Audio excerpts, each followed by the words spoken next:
बिस्मिल्लाहिर्रहमानिर्रहीम। Chapter number 4 first year biology. हमने last time discuss किया था structure of plasma membrane. Next हमारा है function of plasma membrane. It's a very important topic as a long as well as a short question. ठीक है, so what is the function? Actually plasma membrane control the all transport across the cell. Cell की cross जितनी भी transport होती है वो सारी की सारी प्लाज्मा मेम्ब्रेन के कंट्रोल में होती है। कौन सी चीज़ें सेल के अंदर मूव कर रही हैं, कौन सी बाहर जा रही हैं, ये सारा वो कंट्रोल कर रहे थे। इसके साथ साथ अगर आप देखें तो it also maintain the composition of cell inside the cell, आप कह सकते हैं या सेल भी कह सकते हैं। लाइक साइटोप्लाज्म के अंदर जितना भी मटेरियल है उसकी कंपोजिशन को मेंटेन करती है। कैसे मेंटेन करती है? बिकॉज ट्रांसपोर्ट इसके कंट्रोल में है। तो कौन सी चीज़ अंदर आएगी, कौन सी बाहर जाएगी, सारा कुछ इसके कंट्रोल में होता है। ठीक है, so let discuss about it function. Plasma membrane, it's function it's also known as a selectively permeable membrane। selectively permeable का मतलब कि it will allow material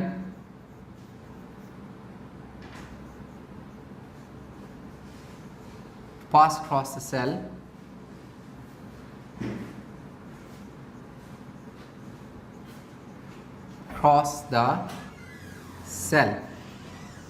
but only few, और बाकी को क्या करती है, ये स्टॉप कर देती है। मतलब इसने कुछ मॉलिक्यूल को जाने देना है और कुछ को नहीं जाने देना। ये इस वजह से हम इसे सेलेक्टिवली परमेबल मेम्ब्रेन कह रहे होते हैं। फॉर एग्जांपल आप देखिए सेल के अंदर बहुत सी चीज़ें हैं, लाइक माइटोकॉन्ड्रिया, ऑर्गेनेली में अगर आप देखें तो लाइसोसोम, ये सारी चीज़ें इसके अंदर मौजूद है। It will not allowed to move it out. इसी तरह बहुत से बायोमॉलिक्यूल्स हैं, उसको भी ये बाहर नहीं जाने देते, कुछ को मूवमेंट चाहिए करा रही होती है। ठीक है, सो ट्रांसपोर्ट सारी ये कंट्रोल कर रही होती है। अब देखिए ट्रांसपोर्ट डिफरेंट प्रोसेस से होती है। नंबर 1 आप देखें ऑस्मोसिस। ऑस्मोसिस एक्चुअल में क्या होगा? It's a movement of water molecule.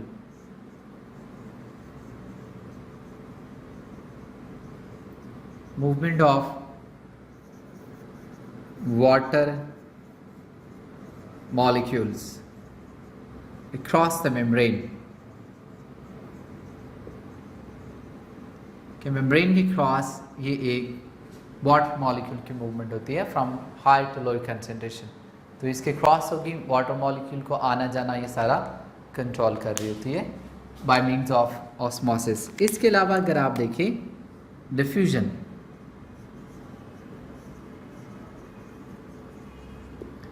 Diffusion process के ज़रिए बहुत सी चीज़ों को ये कंट्रोल कर रही होती है। अब इसके अंदर डिफ्यूजन प्रोसेस से कौन कौन से मॉलिक्यूल इजीली जा सकते हैं? Number 1 small molecule like glucose वगैरह। इसके अलावा इसमें जितने भी आपके पास लिपिड्स सॉल्युबल मॉलिक्यूल्स हैं वो सारे easily with the help of diffusion क्या करेंगे, वो मूव कर जाएंगे। ठीक है, आराम से इसके अंदर मूव करें, बिकॉज वो सारे लिपिड सॉल्युबल हैं। तो लिपिड सॉल्युबल होने से क्यों मूव कर रहे हैं? उसकी रीज़न ये है कि प्लाज्मा मेम्ब्रेन के अंदर लिपिड्स मौजूद है। लिपिड्स हमने पढ़ा था कि इसमें फॉस्फोलिपिड होती है, फॉस्फोलिपिड। ठीक है, तो लिपिड से ये बनी हुई है। इस वजह से जितने भी मॉलिक्यूल ट्रांसपोर्ट ऑफ लिपिड्स क्या होगी, वो बड़ी आसानी के साथ ट्रांसपोर्ट ऑफ लिपिड्स वो बड़ी इजीली जो है वो ये करवा देती है। आपने एक प्रिंसिपल पढ़ा होगा लाइक डिजॉल्व लाइक। बाहर से आने वाला मॉलिक्यूल लिपिड्स है, जहाँ से उसने गुजरना है वो भी लिपिड्स हैं, तो वो इजीली वहाँ से गुजर रहे। इसी तरह small molecule like glucose, water molecule, वो भी इजीली क्या करेंगे, इसके क्रॉस आराम से जो है वो गुजर जाएंगे।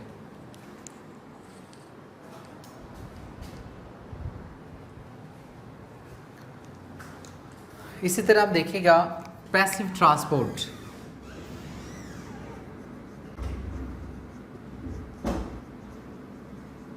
पैसिव ट्रांसपोर्ट, बहुत से ऐसे मॉलिक्यूल्स होते हैं लाइक चार्ज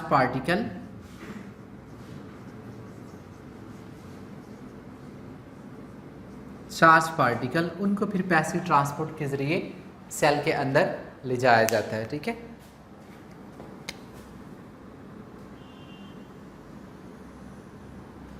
इसके अलावा अगर आप देखें active transport,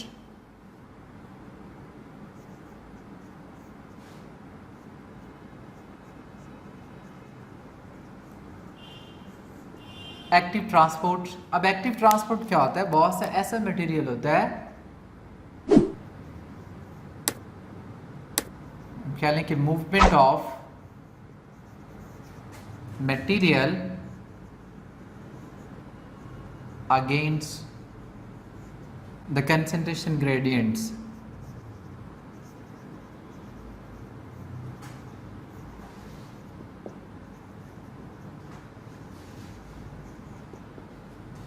cross the membrane,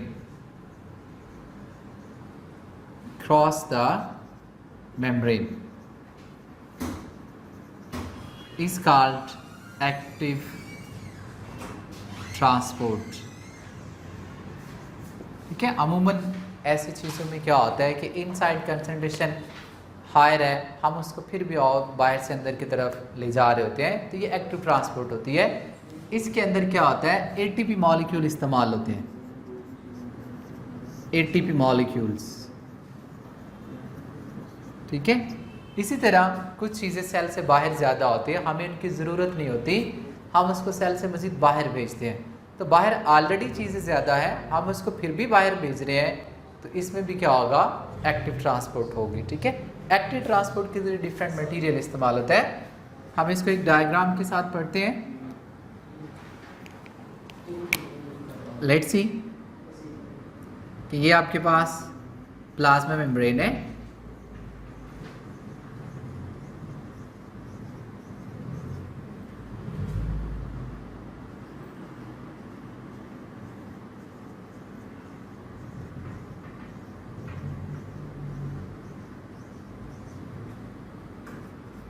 इसके अंदर आप प्रोटीन ड्रॉ करें, ये प्रोटीन है,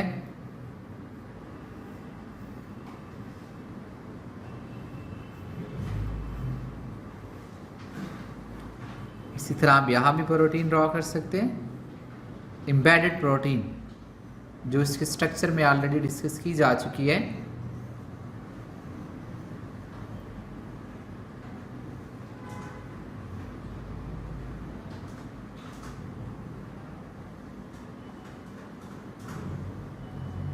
एम्बेडेड प्रोटीन, बाकी आप लिपिड बायलेट ड्रॉ करें वैसे ही।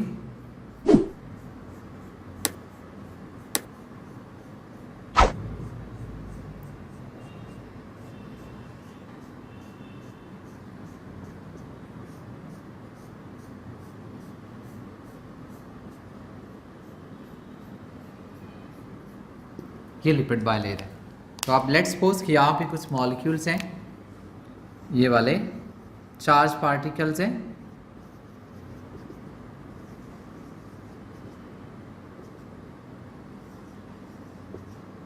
इसको सेल के अंदर लेकर जाना है, तो ये सिंपली नहीं गुजर पाते, तो इसको पैसिव ट्रांसपोर्ट के जरिए। पैसिव ट्रांसपोर्ट क्या होगा, ये कैरियर प्रोटीन इन मॉलिक्यूल को उठाएगी और सेल के अंदर भेज देगी। ये आप सोचें कि inside the cell, that mean cytoplasm, ये साइटोप्लाज्म है, ये आउटसाइड द सेल है, आउटसाइड द सेल। अब इस मॉलिक्यूल को ये प्रोटीन, कैरियर प्रोटीन है, पिक करेगी और सेल के अंदर क्या कर देगी, ट्रांसपोर्ट कर देगी। ठीक है, यहाँ हम देखें, ये लेट्स सी, यहाँ से ये थोड़ी सी ओपन होगी, और इस मॉलिक्यूल को कैरी किया जो कि चार्ज पार्टिकल है, अब इसको आगे भेजा जा रहा है यहाँ, और एट द एंड क्या होगा, इधर से ये प्रोटीन ओपन होगी और ये मॉलिक्यूल क्या करेगा, सेल के अंदर मूव करवा दिया जाएगा। अब आप इसमें देखेंगे तो ये पैसिव ट्रांसपोर्ट है, क्या है, passive transport because there is no use of ATP molecule. Passive transport, यहाँ एटीपी मॉलिक्यूल इस्तेमाल नहीं किया गया। एक्टिव ट्रांसपोर्ट में क्या होगा, इन्हीं मॉलिक्यूल को भेजा जाएगा but against the concentration gradients. आप इनको आप कंसीडर करें, लेट्स सपोज ये मॉलिक्यूल पड़ा हुआ है, वो चार्ज इसको वैसे ही बना लें। अब ये मॉलिक्यूल पड़ा हुआ है, अब इनकी मिकदार सेल के अंदर ऑलरेडी ज़्यादा है।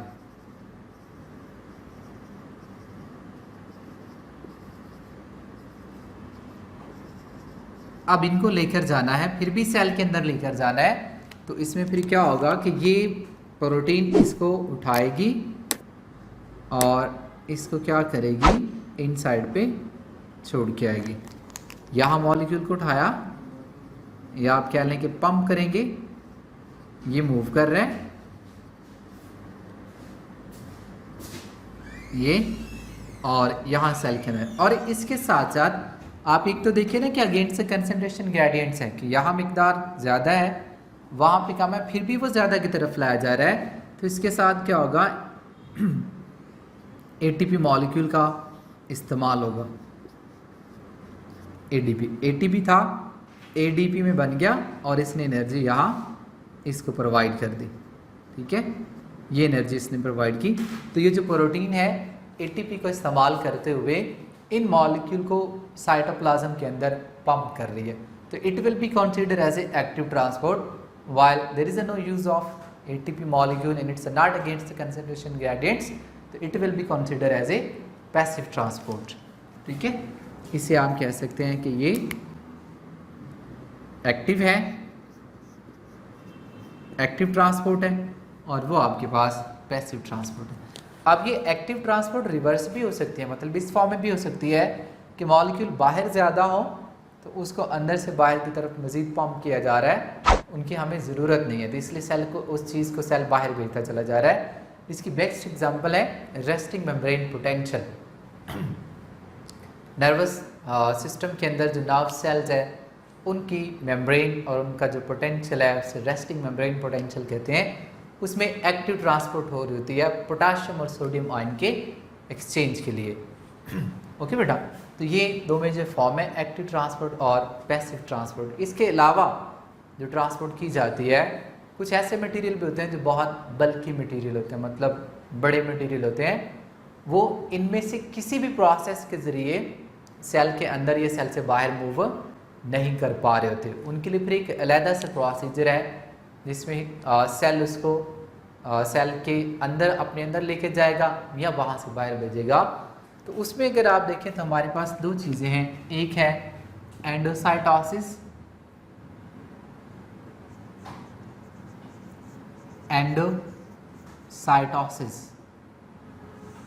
Endocytosis that mean intake of bulky material by folding the plasma membrane।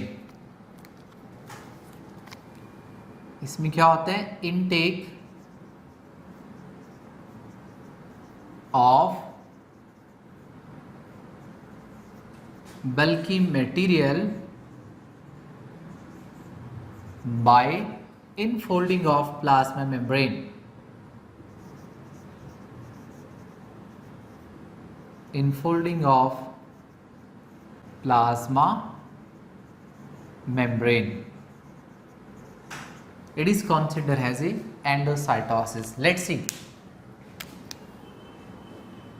कि ये आपके पास एक सेल है, यहाँ पे आप कंसिडर करें ये सेल है। अब इस सेल को, ये फूड पार्टिकल है कुछ भी है, इसको सेल के अंदर लेके जाना है। अब ये मटेरियल ना तो ऑस्मोसिस, ना डिफ्यूजन, ना पैसिव, ना एक्टिव, किसी भी प्रोसेस के ज़रिए सेल के अंदर मूव नहीं करता। क्यों नहीं करता, इट्स अ बल्की मटेरियल। तो इसको ले जाने के लिए सेल एंडोसाइटोसिस को यूज़ करेगा। तो क्या होगा, स्टिमुलेशन होगी, सेल अपनी प्लाज्मा मेम्ब्रेन को वहाँ पे फोल्ड करेगा आफ्टर स्टिमुलेशन और सेंसेशन कि लेट्स सी, ये इनवर्ट प्लाज्मा मेम्ब्रेन फोल्ड होगी और ये मॉलिक्यूल क्या करेगा, जब बाहर था वो अंदर की तरफ मूव करेगा, ये ठीक है। फर्दर क्या होगा कि ये मज़ीद इनवर्ड मूव करेगा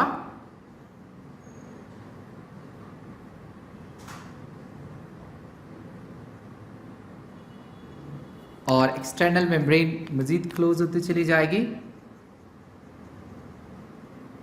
ये ठीक है। और एटलीस्ट क्या होगा कि बाहर से ये मेम्ब्रेन आपस में कनेक्ट कर जाएगी और अंदर से डिअटैच होकर एक पूरा स्ट्रक्चर मूव कर जाएगा। अगर ये फूड मॉलिक्यूल है तो हम इसे फूड वैक्यूल कह सकते हैं, ठीक है। यानी ये वैक्यूल बनेगा तो इसमें मॉलिक्यूल चीज़ जो आ रही है फूड है तो हम इसे कहेंगे ये फूड वैक्यूल है, ठीक है। तो इस तरह सेल क्या करेगा, उस मटेरियल को अपने अंदर लेके चला जाएगा, ठीक है। अब इसकी टाइप है एंडोसाइटोसिस की। एक जिसे आप कहते हैं receptor mediate endocytosis, receptor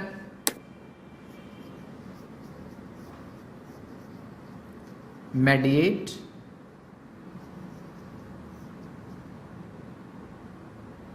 endocytosis. Receptor mediate में एक्चुअल में ऐसा होता है कि प्लाज्मा मेम्ब्रेन के ऊपर कुछ रिसेप्टर बाइंड होते हैं जो इनटेक होने वाले मटेरियल को क्या करेंगे, अटैच करेंगे अपने साथ। जैसे वो अटैच करेंगे तो प्लाज्मा मेम्ब्रेन में स्टिमुलेशन होगी और वो तेज़ी के साथ क्या होगा, फोल्ड हो जाएगा। लाइक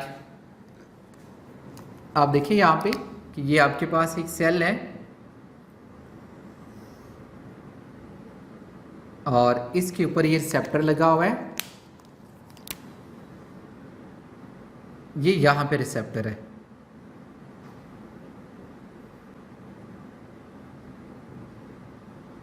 ये रिसेप्टर लगा। अब इस रिसेप्टर के ऊपर आकर के मॉलिक्यूल जिसको इनटेक करना है वो अटैच होते हैं।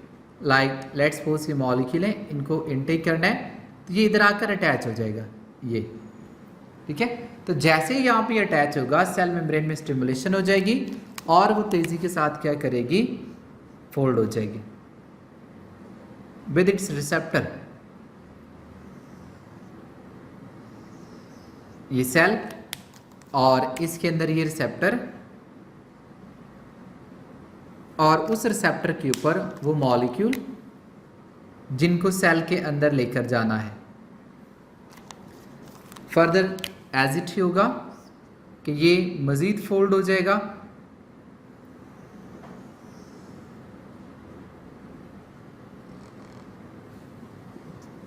और इसके साथ साथ वो मटेरियल भी क्या होगा, अंदर आ जाएगा रिसेप्टर के साथ भी, ठीक है। यहाँ पे आप देखिएगा और उसके बाद ऊपर से मेम्ब्रेन कनेक्ट कर जाएगी और ये सेपरेट हो जाएगा, ठीक है। तो ये मॉलिक्यूल इनटेक कर लिया गया है। इसके अलावा इसकी दो और टाइप है जो कि नेचर ऑफ मटेरियल की बुनियाद पर है। लाइक अगर ये लिक्विड मटेरियल को इनटेक करता है तो उसे पिनोसाइटोसिस कहेंगे। अगर ये सॉलिड मटेरियल को इनटेक करता है तो उसे हम फैगोसाइटोसिस कहेंगे, ठीक है। यानी इसकी मजीद जो टाइप हैं वो हमारे पास क्या है, number 1 pinocytosis, that mean intake of liquid material. Pino का मतलब होता है टू ड्रिंक, और ड्रिंक किसे किया जाता है, डेफिनेटली लिक्विड मटेरियल को, ठीक है। इसी तरह सेकंड इसकी टाइप है फैगोसाइटोसिस। फैगोसाइटोसिस होता है intake of solid material.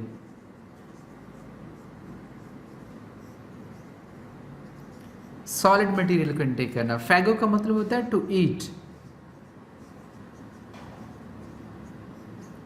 To eat, ठीक है।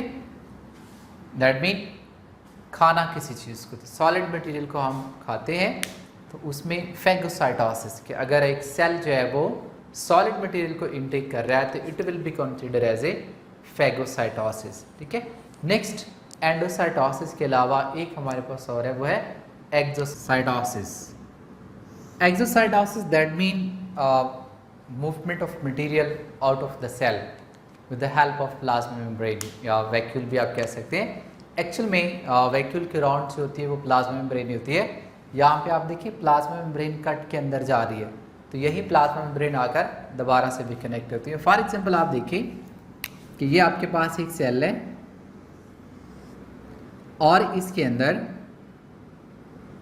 ये वैक्यूल है और इसके अंदर ये वेस्ट मटेरियल है इस वैक्यूल के अंदर। अब इसको सेल से बाहर निकालना है तो क्या होगा, it will move toward the plasma membrane.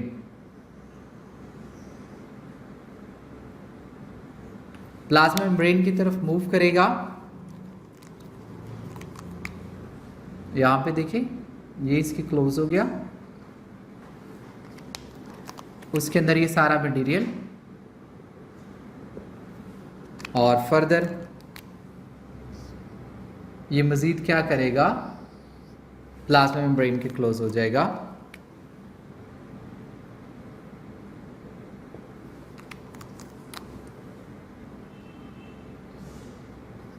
ठीक है, और next it will diffuse itself with the plasma membrane. वहाँ से डिफ्यूज होगी तो वो इमर्ज होने के बाद क्या होगा, वैसे ही छोटा सा एक पोर बन जाएगा और इधर से ये मॉलिक्यूल क्या करेंगे, आउटसाइड पर रिलीज कर दिए जाएंगे। ये देखिए, तो इसे हम कहते हैं एक्सोसाइटोसिस। ये सेल कुछ मटेरियल प्लाज्मा मेम्ब्रेन के थ्रू बाहर निकाल रहा है, उसके बाद ये जो मेम्ब्रेन है ना, ये इसका हिस्सा बन जाएगी, यानी ऐसे है ना, then it will be this like this and it will be become the part of plasma membrane.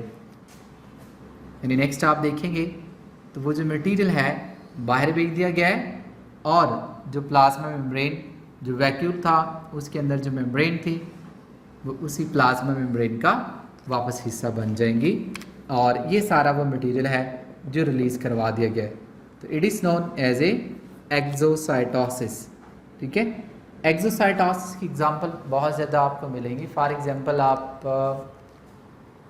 Pancreas अपना हार्मोन जो रिलीज़ करता है, इंसुलिन एंड ग्लूकागोन हार्मोन, वो इसी प्रोसेस एक्सोसाइटोसिस के ज़रिए रिलीज़ करता है। इसके अलावा न्यूरोट्रांसमीटर जो साइनेप्स में रिलीज़ किए जाते हैं वो भी इसी मेथड के ज़रिए ही रिलीज़ किए जाते हैं। लाइक अगर आप देखें ना कि ये आपके पास एक न्यूरॉन है और ये न्यूरॉन एंडिंग है, एक्सोन एंडिंग आप कहते हैं। यहाँ पर कोई रिसेप्टर मेम्ब्रेन है जो किसी मसल्स की या किसी